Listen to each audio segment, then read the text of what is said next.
Yep, the bumper is done.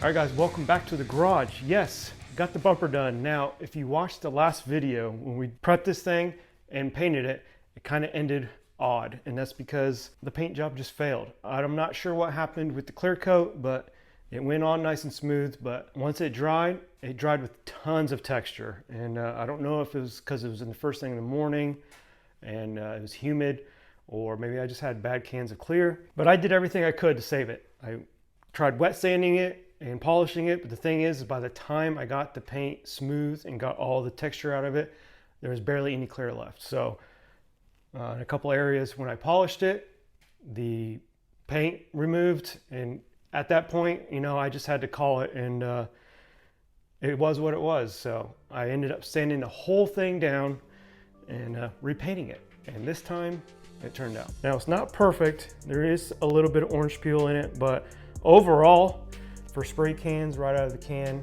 it looks pretty good.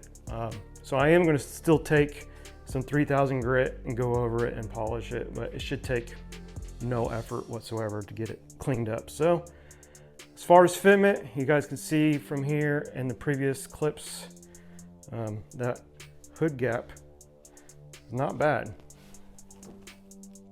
That was the biggest issue of the whole thing, is getting that hood gap right. But you can see I got the grill in, I got the lower grill all in there, and then I added my RT lip to the bottom, got the fog lights, fender liners are attached, and I even got the SRT8 specific lower splash shield under there, all connected in the wheel wells and everything, and it fit really well. As far as mounting, we got bolt there, we got the stud there, and a bolt there on both sides. But as far as under here, where it meets with the hood, a lot of custom stuff. So let me pop the hood real quick and I'll show you what I did to get that hood gap right. If you guys watched the last video where we did the final test fit, you'll remember I put washers under these pins to raise this edge up to meet with the hood. But the biggest issue I was having is right here, it was dipping down lower than the hood and causing a huge gap right there and right there on these body lines. So I wasn't happy with it. You know, I wanted a clean gap all the way across, and I had to come up with something. And my thought was, if I could raise this section somehow and eliminate this gap, it would make it look totally better. So what I did was I got some flat aluminum and made some brackets to go under there to help push those edges up, and that worked. So if you see right there, got a flat piece of aluminum, it got a little bend in it, and this push pin secures it, and it just pushes up right here. And that was just enough. And then just like before, I think I got two washers, a washer and that bracket, and then a single washer. And that's got this gap and this edge to match up pretty well. And when, as far as washers, just this little washer like that, like I said, on most of those, it's double stacked, and just on the edges, I just have one. And like you see, it kind of looks odd because it's wavy here. You see the waves in it, but I mean, this is all hidden by the hood, so I will take that as long as that hood gap looks good. Another note, I did end up using just a bolt and screw to hold the bumper bracket in. It's the bracket that runs through here. Factory, this is riveted in, but I thought, you know, when I test fit it, I used a nut and bolt and it worked perfect, so that's what we're going with. And again, here you go, another look at the hood gap. Looks pretty even all the way across. A lot better than it was before. Yeah. Now the big question, how is it gonna look, you know, a month down the road, a year down the road? I don't know. My biggest worry is this bumper will kind of flex when it's in heat and then when it gets cold. So hopefully the paint doesn't crack. I'm not sure what's going to happen. We'll just have to see.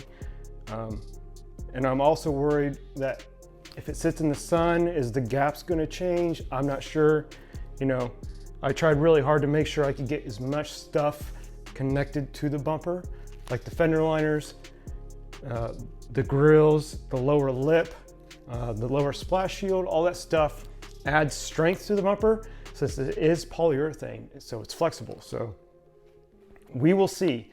But other than that, for $300 shipped to your door in a box, I'd say it's pretty good. You know, this car is not perfect. It looks good on camera, but I mean, it's got its issues.